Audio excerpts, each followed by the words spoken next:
वो झूठा हुआ कि नहीं हुआ, झूठा हुआ कि नहीं हुआ। रविदास महाराज यही बात कहते हैं कि मैला घर बेरहे लोरे भुइयंगा, विष अमृत रसई एक संगा। उसके अंदर में विष भी है और अमृत भी है। तो फिर रविदास महाराज कहते हैं प्रभु मैं कौन सी वस्तु आपको चढ़ाऊं, क्योंकि हमें लेना है प्रसाद, लेना है प्रसाद। रविदास महाराज ने यहाँ पे क्या बोले कि गुरु प्रसाद निरंजन पाओ, हमें लेना प्रसाद है महाराज, मगर चढ़ाए वस्तु कौन सी। आगे रविदास महाराज कहते हैं कि धूप दीप नहीं बेंद ही बासा। धूप अगर जलाते, दीप जलाते महाराज, धूप जलाते तो क्या है, धूप दीप, धूप जलाते तो उसको जलाते खुशबू किसको आती है, हमको ही आती है महाराज।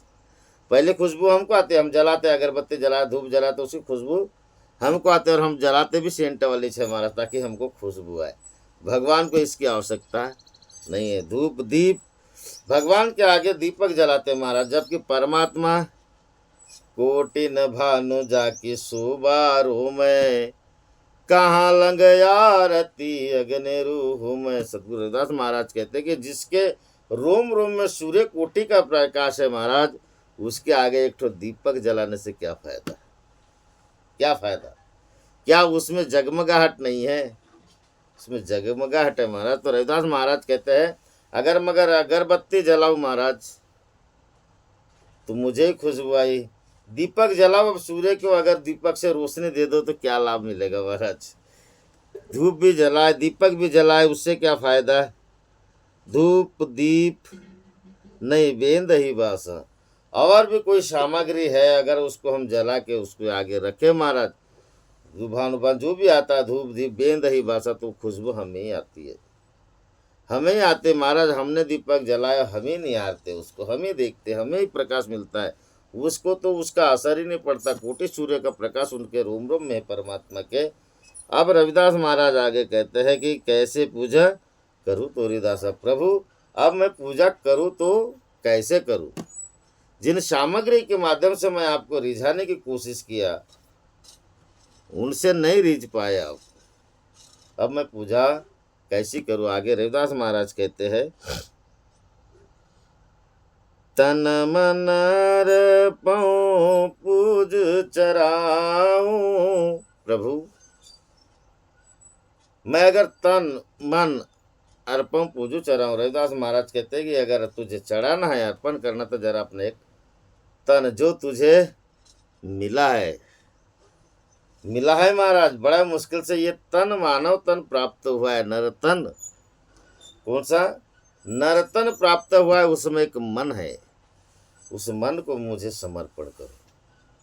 सतगुरु रविदास महाराज कहते कि तन को अर्पण करो महाराज, और मन को भी अर्पण करो।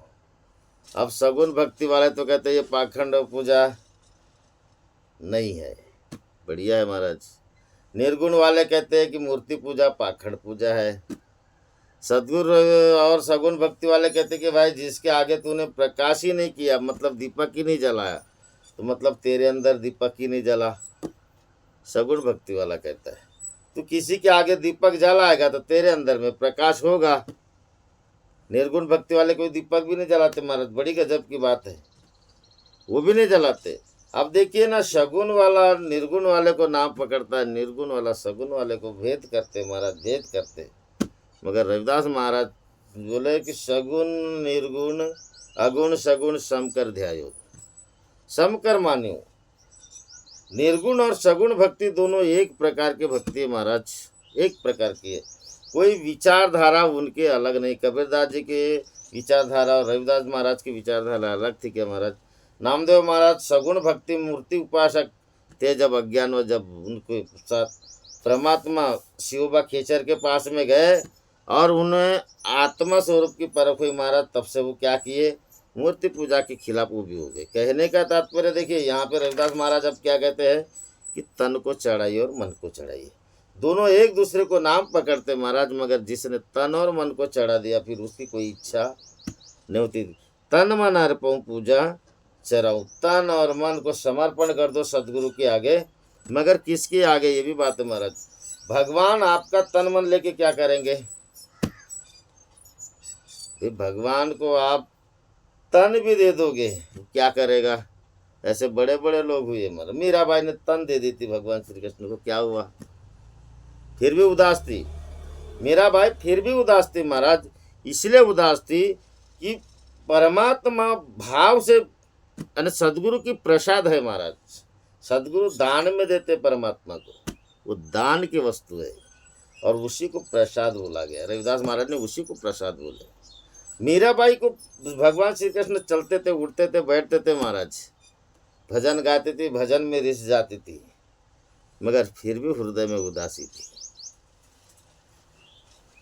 मीराबाई ने स्पष्ट बात को बोली, गुरु मिलो रविदास जी और दीनी ज्ञान की गुटकी, चोट लगी निज हरे नाम की, मारे हिवरे अटकी। मीराबाई की उदासी तब गई जब रविदास महाराज से उपदेश हुआ महाराज, और उनको भगवान श्री कृष्ण की प्राप्ति हुई। जब तक के ये प्रसाद नहीं मिलेगी, मन की उदासी नहीं जाएगी रविदास। और इसी के लिए महाराज कोई सामग्री की जरूरत नहीं, तन मन अर्पण पूजू चराऊं। जब तक के तन और मन को अर्पण नहीं करेंगे महाराज, अब तन मन अर्पण करना हम कहना भी बड़ी सरल बात है। आजकल तो ऐसे ऐसे लोग, एक मूर्ख लोग कभी अपने घर में रविदास जी की फोटो भी तक नहीं रखे, मगर बड़े प्यार से कहते मन चंगा कठोत में गंगा, मेरा मन चंगा है, जैसे रविदास महाराज बोले कठोत में गंगा। और दादा रविदास महाराज ने बोल दिए, यहाँ पे तो हमारी बोलने की हिम्मत नहीं होती महाराज, हमारी बोलने की हिम्मत नहीं होती कि हमारा मन चंगा है। आप शराब पीने वाले लोग, बांस खाने वाले लोग बोलते हैं आपकी जय हो, जय हो महाराज। हमारी आज भी बोलने की हिम्मत नहीं होती कि हमारा मन चंगा है। क्यों महाराज? क्योंकि महाराज हम विद्यार्थी, हम ये सीख रहे हैं जीवन में, वे परिपूर्ण थे वे, इसलिए वो हेडमास्टर है महाराज, पूरी कायनात को चलाते। हमारी ताकत है क्या? हमारी ताकत है क्या? हमारी कोई ताकत नहीं महाराज। प्रभु तेरी कृपा हो जाएगी तो हमारा मन चंगा हो जाएगा, नहीं तो नहीं होगा महाराज। गुरु की कृपा के बगैर किंचित मिले न ज्ञान, गुरु की कृपा के बगैर कुछ भी नहीं हो सकता। और हम प्रसाद किसको चढ़ाते हैं महाराज? अब दही कालाच करते ना, दही चा काला गोड़ झाला न साकर टाकून गोड़ केला क्योंकि महाराज ये गुरु की प्रसाद की अगर दही काला नहीं हुआ तो फिर साकर टाकून गोड़ केला, फिर मीठा नहीं लगता प्रसाद। सबका प्रेम रूपी एक साथ सामग्री प्रसाद नहीं आएगा, और एक जैसा विद्यमान है परमात्मा, एक जैसा बंटवारा नहीं होगा, वो प्रसाद मीठी कहाँ बनेगी? कहाँ बनेगी मीठी? फिर वही है साकर टाकून गोड़ केला। अच्छा ठीक है महाराज, थोड़ी सी जितनी मिर्ची डालते 5-6, वैसे 5-6 तुम शक्कर ये डाल दो, शक्कर डाल दो, और जितने शक्कर के दाने होते हैं उतनी मिर्ची डाल दो, खाओगे क्या? मीठी नहीं ना महाराज। बात बड़ी गजब की है, का की काला की प्रसाद है भैया, हमको नहीं चलेगी, नहीं चलेगी। कारण है महाराज, धूप तन मन अर्पण पूजू चराऊं, गुरु प्रसाद निरंजन पाऊं। कहने का तात्पर्य यह है कि गुरु की प्रसादी परमात्मा है, उसके लिए मात्र तन मन समर्पण करने की जरूरत है महाराज। तन मन। अब हम मूर्ति के आगे क्यों पूजा करते हैं? ऐसी मूर्ति को रखिए महाराज जिसका चरित्र सुन के, देख के हमारे कुल वंश के लोगों का जीवन परिवर्तन हो जाए। ऐसे भगवान की, ऐसे गुरुदेव की मूर्ति अपने घर में रखो, जिससे देख के मन मलिन हो। ऐसे भगवान की मत रखो महाराज। ये भी बड़ी गजब गजब की बात है महाराज। मूर्तियों भी बड़ी गजब गजब की। एक जगह जाओगे तो इतने मूर्ति रहते कि कितने को हाथ जोड़ोगे, मगर ऐसे जगह नहीं। ऐसे जगह में जाइए जिसका मन निर्मल हो, और निर्मल मन से, प्रेम भाव से, सदगुरु की कृपा से महाराज अगर प्रसाद आपको मिल गई तो गुरु प्रसाद निरंजन पाऊं, वो गुरु की प्रसाद है। उसको रविदास महाराज ने क्या बोले? गुरु की प्रसाद क्या है? परमात्मा हमारा निरंजन पाऊं। निरंजन यानी परमात्मा। मैंने वो पाया। क्या करके पाया? तन मन अर्पण पूज चराऊं। और परमात्मा को पाने के लिए पूजा करते हैं ना महाराज। इतनी जो सामग्री चढ़ाई हमने, दूध, फूल, जल, धूप, दीप, ये सब सामग्री चढ़ाए, चंदन और भी नाना प्रकार के जो आता है वो चढ़ाइए महाराज। मगर किस लिए? प्रसाद को पाने के लिए ना। और प्रसाद ऐसे थोड़ी मिलेगी महाराज। प्रसाद जो चढ़ा, नारियल चढ़ाओगे महाराज, नारियल की आपको प्रसाद थोड़ी सी तोड़ के दे देंगे, आप खा लोगे, थोड़ी देर मुंह हिलेगा, मुंह में रुचि आ गई, फिर फीकी पड़ जाएगी। मगर गुरु की प्रसाद पायो जी मैंने, राम रतन धन पायो। खर्चत नहीं कोई चोर न लेवे, दिन दिन बरत सवायो। पायो जी मैंने, राम रतन धन पायो। गुरु की प्रसाद जितनी बांटोगे महाराज उतनी बढ़ेगी।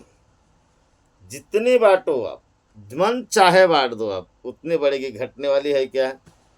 नहीं घटेगा महाराज।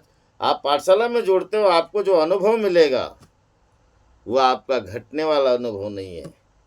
पाठशाला में जुड़े हो, आपका ज्ञानवर्धक दृष्टि खुलेगी, वो कभी बंद होने वाली नहीं है महाराज।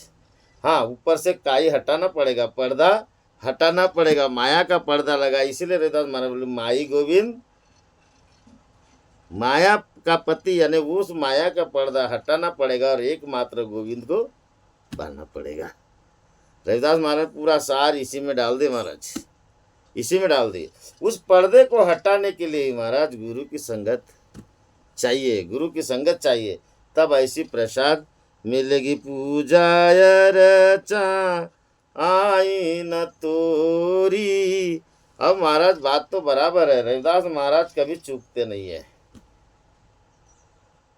पूजा अर्चा आई न तोरी, रविदास महाराज बराबर कहते कि महाराज प्रभु मुझे जहाँ जहाँ सामग्री लगना था वहाँ वहाँ मैंने रखा कि नहीं रखा, इसका मुझे मालूम नहीं है।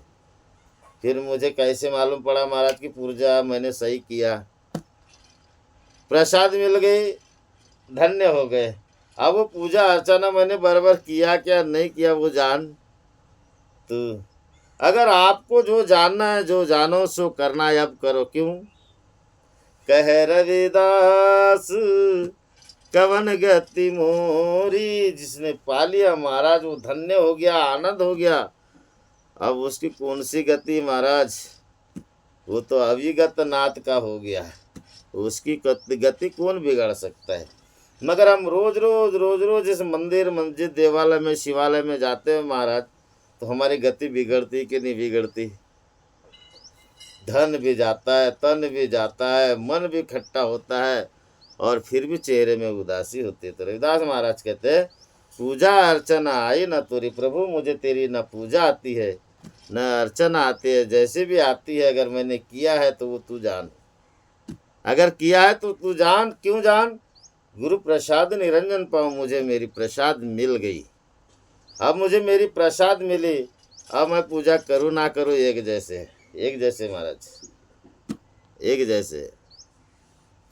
कह रविदास कवन गति मुरी। अब मेरी गति बिगड़ गई, मेरी हालत बदल गई, मेरी अवस्था बदल गई, मेरा मन परिवर्तन हो गया, मेरे तन परिवर्तन हो गया महाराज। अब ऐसी गति में आ गया तो इसको कौन संभालेगा? आप ज्ञानवर्धक हो गए महाराज, आप पाठशाला के मस्ती में झूम गए हो, प्रेम के रंग में रंग गए हो। अब आपको कोई संभालने वाला है क्या? इस दशा को कोई बदल सकता है क्या? जी, बदलने वाले ने तो बदल दिया, मगर अब इसको कोई और बदल सकता है क्या? अपनी दशा को स्वयं आप अधिकारी हो महाराज।